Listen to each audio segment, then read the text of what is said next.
예.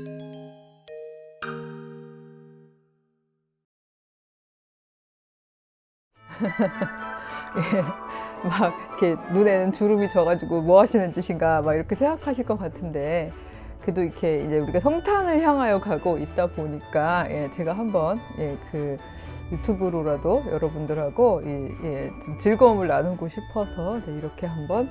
이게 작년 성탄 때만 해도 코로나가 한 달 뒤에 있을 줄은 모르고요.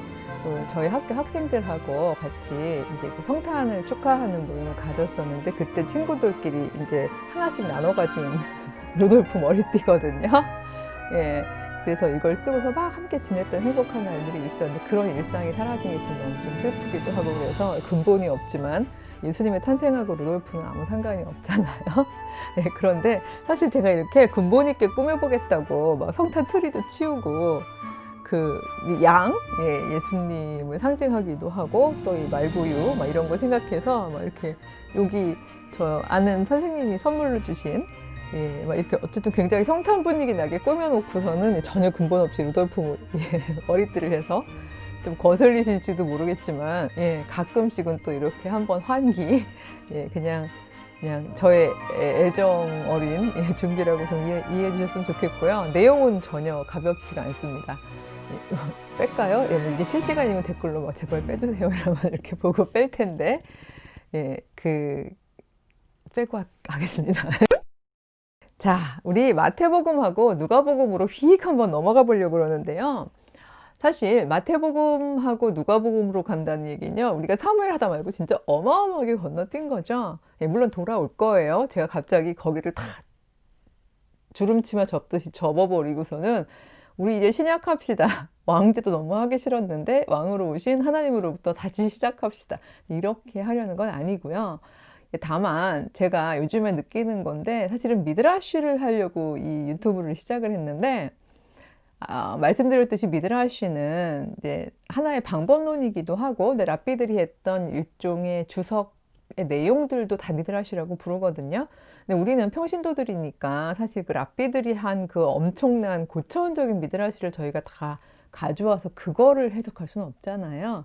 방법론으로서 이제 미드라쉬를 가져오고, 또 방법론 중에서도 비교적 우리 평신도들이 하기 쉬운 것, 즉 칸칸이 문맥을 상상하고, 그렇죠, 접힌 부분들을 펼쳐보고, 또 이렇게 그 한 단어 하나 단어에 집중해보고, 이런 방식으로 읽기 방식의 방법론으로 지금 사용하려고 이제 하면서 여러분하고 같이 상호 주체적 읽기를 위해서 초점을 했던 건데, 요즘에 하다 보니까, 그쵸, 아마 우리 그 유튜브 구독자들께서도 느끼고 계시겠지만 거의 일방향 강의가 되어가고 있는 느낌이 좀 들고, 어떻게든 이 방향을 다시 한번 틀어보고 싶긴 하지만 비교적 강의가 되고 있는 중이라서, 저도 나름대로 이제 그 상황에 적응을 하는 편이라, 그렇다고 계속 강의를 한다는 건 아니지만 그래도 좀 강의 모드로 이제 지금은 좀 하고 있어요. 여러 가지로 피로도들이 높아지시면서 아마 이제 미드라쉬하고 이런 것도 조금은 힘드신 것 같기도 하고, 그래서 이제 강의를 하는데, 지난 시간에 제가 인간 왕이라는 말을 강조하면서 여호와 왕 사상을 확고하게 가지고 있던 사사시대는 끝났고 인간 왕이 다스리는 군주제를 시작하고 있긴 하지만 이스라엘만의 독특성이 있었다라고 이야기를 하면서 이스라엘 군주제의 안전핀이 뭔가를 이야기를 해드렸던 거잖아요. 그래서 인간 왕을 누구랑 같은 범주로 묶었다고 그랬죠? 그의 백성들, 즉 인간 왕의 백성들하고, 인간 왕은 다 인간이에요. 모두가 인간인 거죠. 그래서 다 통틀어서 그 백성들은 하나님의 백성이 되는 거고, 그렇죠? 따라서 진짜 궁극적인 왕은 하나님이신 거고, 여호와 하나님, 그의 법도대로 따르는 인간 왕만이 하나님의 허락하심 속에서 그 왕위를 이어갈 수 있는 이런 안전장치가 이스라엘의 안전장치였다고 했죠. 근데 뭐 아시다시피, 제가 늘 말씀드리지만 우리가 볼 거예요. 근데 너무 보고 싶지가 않으니까 제가 자꾸 이렇게 앞으로 여기서 막 헤매다가 또 뒤로 휘 왔다가 지금 이러고 있는 것 같습니다만, 이게 다 틀어지고 안 되고 힘들어지고 그러고 난 다음에 모두가 다 다시 부르짖을 때, 지난번 공식이었잖아요.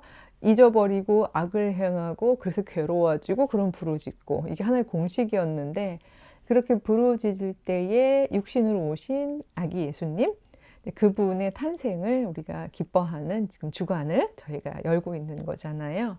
그래서 오늘은 특별하게 마태복음에서 그 수태고지라고 하죠. 예수님을 임신하게 되었을 때, 잉태하게 되었을 때에 그 마리아는 어떤 마음을 가지고 있었나? 그리고 요셉의 경우에는 어떤 그 응답을 했었나? 또 예수님의 그 탄생을 축하하는 사람들은 또 어땠나? 뭐 이런 이야기들을 담은 마태복음하고 그다음에 누가복음. 그 우리가 성탄극 할 때 보면요. 저도 많이 했었는데 성탄극 하면 다 나오잖아요. 막 동방박사도 나오고 막 목자들도 나오고 그쵸 막 헤롯 왕도 나오고 뭐 천사도 나오고 막 다 나오잖아요. 근데 알고 보면 마태복음을 기록한 분이 강조한 것과 누가복음을 기록한 분이 강조한 부분이 조금씩 달라요. 근데 우리는 이걸 두 개를 합체본으로 성탄극을 했던 거죠. 그러니까 다 나왔던 건데 많은 분들이 뭐 학자들의 얘기를 자세하게는 안 하겠습니다만 마태복음 같은 경우에는 비교적 그 유대 전통, 히브리 전통, 즉 이스라엘 전통을 많이 알고 있는 사람들을 향해서 썼다고 해요. 그러다 보니까 거기 익숙한 이야기들을 이제 강조를 많이 하게 되고 누가복음 같은 경우에는 제가 배울 때는 막 찬반론이 여러 개가 있었는데 그럼에도 불구하고 그 이방 전통, 헬라 전통을 가지고 있는 사람들도 읽으면서 무난하게 끄덕끄덕 할 수 있는 비교적 보편적인 이야기, 특히 이제 그 당시에 가난한 사람들을 위해서 오신 예수님 뭐 이런 식의 부분에서 강조했다라고 이야기를 하는데 어쨌든 서로의 강조점이 약간씩 다름에도 불구하고 더 이상 인간들 위에 계시지 않고 우리와 함께 존재하시게 된 하나님, 육신을 입으신 하나님에 대한 사건으로 그리는 두 복음서가 있는 거거든요. 그래서 제가 마태 한 번, 그다음에 이제 누가 한 번 이렇게 오늘은 묵상하는 시간을 가져보도록 하려고 하는데 마태복음은 1장이에요. 그러니까 사실 저 어린 소영은 저 어렸을 때 되게 의심이 많고 질문이 많았다고 그랬잖아요. 늘 그게 궁금했어요. 1장 보면 아시다시피 1장부터 마태복음 1장부터 읽다가 졸리기 좋은 게 족보가 길게 나오잖아요. 아브라함과 다윗의 자손 예수 그리스도의 계보라 막 이러면서 아브라함이 이삭 낳고 하면서 쭉 나오잖아요. 근데 아시다시피 야곱은 그 16절입니다. 1장 16절 야곱은 마리아의 남편 요셉을 낳았으니 마리아에게서 그리스도라 칭하는 예수가 나시니라 이렇게 되어 있어요. 그러니까 지금 이 족보가 누구네 족보인가 하면요. 요셉네 족보예요. 그러니까 마리아네 족보가 아니에요. 그러니까 저는 어렸을 때 되게 궁금했던 게요. 물론 초등학교 저학년이었기 때문에 DNA 이런 건 공부 안 했는데 족보가 요셉 족보예요. 근데 예수님은 동정녀 마리아에게서 태어나셨어요. 즉 요셉을 알지 못할 때에 예수님을 잉태했어요. 그러면 저는 궁금했던 거죠. 왜 요셉 족보를? 그쵸? 왜 마리아의 족보가 아닌 거지? 마리아의 족보여야지 예수님이 혈통적으로 다윗 가문의 혈통이 되는 거잖아. 이거 뭐지? 이거 사람들이 몰랐나? 모르고서 실수로 썼나? 만약에 실수라면 이렇게 오랫동안 어느 동안 그 실수를 파악하지 못한 사람이 한 사람이라도 없었을까? 있었으면 빼야 되는 게 맞지 않았을까? 아니면 어떻게든지 수습을 했어야 되는 게 아닐까? 이런 생각을 굉장히 많이 했었거든요. 그리고 이걸 질문을 하면서 신학교에서 기상천외한 각종 대답을 되게 많이 들었었어요. 그거 여기서 제가 다 썰로 풀면 여러분 중에서 되게 시험에 드실 만한 이야기도 많고 그래서 이 은혜로운 성탄절을 앞두고 제가 그런 얘기는 하지 않겠습니다만 다만 오늘은 임마누엘이라는 부분에 대한 초점과 더불어 이 바로 우리가 직전에 배웠던 여호와 왕사상의 부분의 그 연결고리를 가지고서만 묵상을 해보도록 하겠습니다. 18절에 보면 이렇게 되어 있습니다. 예수 그리스도의 나심은 이러하니 그의 어머니 마리아가 요셉과 약혼하고 동거하기 전에 성령으로 잉태하게 되었다. 그쵸? 이게 16절하고 18절 사이에 어마어마한 그 불일치를 이제 어린 소영은 굉장히 괴로워했던 거죠. 근데 나중에 성숙하고 이제 제 깨달은 말을 나누려고 하는 거예요. 19절에 보면 그의 남편 요셉은 의로운 사람이라 그를 드러내지 아니하고 가만히 끊고자 하여 이 일을 생각할 때에 이렇게 되어 있어요. 즉 자기랑 동침을 안 했는데 약혼녀가 아기를 가졌어요. 그쵸? 네, 이럴 때 막 배경음악 막장 막 이런 건가요? 이런 상황에서 솔직히 유대법에 따르면요. 만약에 약혼자인 요셉이 이거를 클레임하잖아요. 이런 일이 있었다 그러면 유대법에 따르면 마리아 끌려나서 돌 맞아서 죽어요. 근데 여기 보니까 요셉은 의로운 사람이라 이렇게 되어 있죠. 그러니까 자기가 약혼녀를 그렇게 죽음으로 몰아가고 싶지는 않았던 거죠. 그냥 조용히 그냥 결혼만 안 하는 방식으로. 그래서 왜냐하면 자기가 이제 파혼을 하게 되거나 하면 혹시 그 아기 뭐 아기 아빠 본인 생각에 아기 아빠랑 뭐 다시 결혼을 할 수 있는 상황이 될 수도 있을 테고 뭐 등등 여러 가지 생각에서 그냥 조용히 문제가 없이 끊으려고 했는데 그날 밤 꿈을 꾸죠. 다 아시다시피 꿈에 주님의 메신저 사자가 나타나서 뭐라고 얘기하냐면요.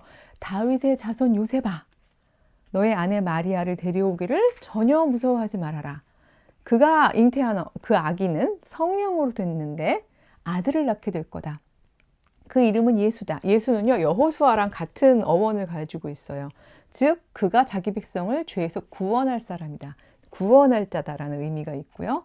그러면서 그 이 이야기를 기록하는 사람의 신학적 해석이 들어가 있는데 22절에 보면 이렇게 되어 있어요. 이 모든 일이 된 것은 주님께서 선지자로 하신 말씀을 이루려 하심이니 이르시되 보라 처녀가 잉태하여 아들을 낳을 것이요 그의 이름은 임마누엘이라 하리라. 요거는 이제 이사야서라는 그 예언서죠. 예언서의 내용을 이렇게 인용해 온 건데요. 이거를 요셉이 꿈을 꾸면서 보라 뭐 이렇게 한 건 아니에요. 그쵸? 그러니까 이 사건을 기록하면서 바로 이런 사건이 일어난 것은 바로 임마누엘이 이 땅에 발생하는 것을 이루려 하심이다 라는 이야기인 거죠. 지난 시간에 말씀드렸습니다만 임마누엘 무슨 뜻이죠? 하나님께서 우리와 함께 하신다 이런 뜻이라고 그랬죠. 그리고 하나님께서 우리와 함께 하시는 게 기쁜 소식인지 슬픈 소식인지 아니면 두려운 소식인지는 누구에게 달렸다고 그랬었죠? 하나님께 달린 게 아니라 하나님 늘 선하시니까 우리의 판단과 우리가 하고 있는 행동에 달려있다고 말씀을 드렸죠. 이때 요셉의 행동, 그러니까 저는 물론 뭐 요셉만 의로운 사람이었던 결코 아닌데요. 만약에 이때 요셉이요 그냥 몰래 도망을 갔거나 예? 아니면 나가가지고 진짜 막 저 여자는 정결한 여자가 아니에요 라고 했었거나 아니면 이 꿈의 내용을 믿지 않았거나 뭐 등등등 여러 가지 사건들이 있었으면요. 하나님이 우리와 함께 하시는 사건은 일어나기가 어려웠겠죠. 여러분 그런 거 있잖아요. 콜라보? 그러니까 왜 엄청난 역사는요. 단독 사건으로 일어나기가 어렵습니다.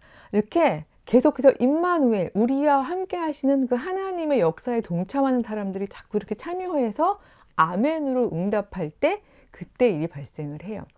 제가 누가복음에 있는 마리아 창가 부분은 굳이 안 가는 이유가요. 갔다 와도 되는데 시간 관계상도 있고 제가 언제 한나의 노래 할 때 누가복음에 있는 마리아 창가를 가져왔었어요. 그때 마리아의 노래하고 한나의 노래가 얼마나 비슷한가를 말씀을 드렸었기 때문에 그때 이제 마리아의 신앙 고백은 말씀을 드렸죠. 마리아도 아멘 했지만 요셉이 아멘 했으면 그러니까 아멘 안 했으면 태어나기가 어려웠다는 얘기인데요. 거기 더하여 마태복음에 보면요. 2장에 보면요. 우리 늘 그 연극할 때 동방박사 세 사람 해가지고 이제 막 에헴에헴하고 합니다만 별을 관찰하던 저 갑자기 이런 농담 해도 되나요? 막 저 하고 싶어졌는데 앞으로 다신 하지 마세요. 막 이러면 또 댓글 달아주세요. 예, 댓글로 소통하겠습니다. 제가 굉장히 존경하는 어떤 구약학자가 계셨어요. 저희 학교 스승님이신데 정말 농담이라고는요 수업하는 동안에 한 번도 안 하시고 그 선생님 수업 시간에는요 학생들이 좀 이렇게 뭐라 그러죠 워낙 엄하신 분이라 다른 일을 하거나 막 이러면 막 화내시고 그러던 분이었는데 그러니까 그분이 농담을 하실 거라고 아무도 생각을 못 한 거예요. 근데 갑자기 근엄하게 이 텍스트를 공부하다 말고는 여러분 그거 알아요? 동방박사 한국인 설 그러는 거예요. 그래서 저희가 너무 놀래가지고 동방 박사가 동방에서 온 박사들이니까 한국인이구나. 그래서 정말 그럴 수 있나? 제가 그때부터 참 필기의 여왕이거든요. 절대로 안 놓치고 적죠. 그래서 막 별표까지 해서 동방 박사 한국인설하고 막 이제 한 다음에 근거가 셋이 있습니다. 이렇게 얘기해서 1 하고 이제 적은 거죠. 딱 그러시더니 그러는 거예요. 때로 다닌다. 이렇게 얘기하시는 거예요. 그래서 다들 약간 이거 웃어야 되나? 그랬어요. 한국인은 혼자 안 다닌다는 거예요. 화장실 가도 꼭 둘이 다니잖아요. 그렇게 자꾸 때로 다니죠. 그러니까 세 사람이 다녔으니까 때로 다니는 거 보니까 한국인이라는 거예요. 그 다음에 두 번째는 뭔가 그랬더니 빈손으로 안 다닌다. 이렇게 얘기하는 거예요. 그렇잖아요. 뭐 황금과 이 아까 머리약을 막 했던. 그러니까 다들 이쯤 되니까 친구들이 이게 농담인 것 같아서 웃어야 될 것 같은데 라고 생각하고 있었어요. 이제 세 번째는 이러더니 개나 소나 다 박사다. 딱 그러시는 거예요. 근데 우리가 확실히 농담인 걸 알고 막 하하하 하고 웃어서 제가 이제 또 이 다큐형 저는 땡글땡글땡글하고 농담까지 써놨던 기억이 있는데 아시죠? 농담한 거. 그쵸? 갑자기 그랬다고. 여러분 또 어디 가서 동방 박사가 한국인이었대 라고 얘기 안 해주셨으면 좋겠는데 여기서 중요한 건 동방이라는 거죠. 그쵸? 예. 그러니까 동쪽 지방에서 동쪽 아마 페르시아일 거라고 얘기들을 하는데 별을 많이 관찰하던 사람들이 유난히 특별히 반짝이는 별을 따라서 왔더니 아기 예수님이 탄생한 곳이었다라고 나오잖아요. 근데 바로 그 동방 박사들도 돌아가기 전에 꿈을 꾸거든요. 꿈꾸는 장면이 2장 12절에 나와요. 그들은 꿈에 헤로데게로 돌아가지 말라 지시하심을 받아 다른 길로 고국에 돌아가니라. 이렇게 되어 있어요.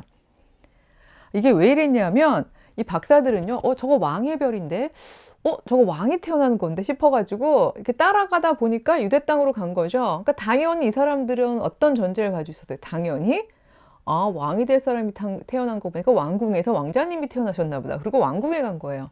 그때 아닌 거예요. 그러니까 헤롯 입장에서는 이제 헤롯은 거기 분봉왕이잖아요. 입장에서는 나의 정적이 될 만한 존재가 태어났단 말이야. 어릴 때 제거해버리자라는 생각을 하게 되겠죠. 근데 그래서 정치적 술수를 가지고 이제 얘기하거든요. 어디서든지 찾으시면 좀 가는 길에 저한테 알려주세요. 저도 가서 경배해야죠. 이러고서는 이제 가문이 서로 속였거든요. 근데 바로 이 꿈에 나타난 그런 그 일종의 뭐 그게 진짜 메신저가 와서 얘기를 했던 본인들의 마음의 감동이었든 안 되겠다고 생각해가지고 알려주지 않은 거잖아요. 그때 알려줬으면 또 어떤 일이 생겼겠어요. 제가 그 임마누엘에 대한 이야기를 하고 있는 거거든요. 물론 그 뒤에도 제가 궁금한 장면은 나와요. 그때 그때 헤롯에게 안 가가지고 헤롯이 그때 태어났을 때부터 이 2살 미만 애들을 다 죽이는 일이 생겼는데 차라리 알려주고 요셉한테 딱 계시를 해가지고 딱 예수님만 도망갔으면 막 이러면서 저 나름대로의 막 생각을 하기도 했었습니다만 임마누엘에다가 오늘 포커스를 가지고 말씀을 드리자면 결국 어떤 굉장히 커다란 구원 역사를 이루는 한 아이의 탄생에 이 신앙의 사람들이 이렇게 우리와 함께 하시는 여호와의 강한 펼쳐진 손을 믿으면서 이렇게 한 사람 한 사람 자기가 할 수 있는 최선의 선한 선택을 했다는 것. 마리아도 요셉도 그렇죠? 동방 박사 세 사람도 이렇게 함께 선택한 것들이 모여서 굉장히 커다란 구원 역사가 이제 시작이 되게 되는 거죠. 저희 그렇잖아요. 나같이 힘약한 사람이 뭐를 하겠어? 라고도 많이 생각하시는데 사실 내가 이 순간에서 내가 할 수 있는 최선의 선한 선택을 하잖아요. 그것이 모여서 훗날 뒤돌아봤을 때 그래서 그때 그 아기가 살았구나. 혹은 그래서 그때 그 사건이 일어날 수 있었구나 하는 일들이 저는 일어날 수 있다고 생각해요. 그래서 언제나 구원의 사건에는 임마누엘 즉 한 단수와 함께 하시는 하나님이 아니라 우리와 함께 하시는 하나님의 역사가 임한다는 것, 전 이것이 아기 예수님의 탄생서부터 시작된 우리에게 전하고자 하시는 여호와 하나님의 메시지가 아닌가 이런 생각을 해보게 됩니다. 다음 시간에는 슬프지만 다시 왕궁으로 돌아갈게요. 왕정으로 돌아가야 임마누엘의 이름으로 살아내셨던 예수님의 삶이 훨씬 더 저희가 유의미하고 빛난다는 걸 알 것 같아서 슬프지만 다시 돌아가서 한번 이스라엘의 왕정 시대를 관통해 보도록 하겠습니다. 메리 크리스마스 혹은 미리 크리스마스.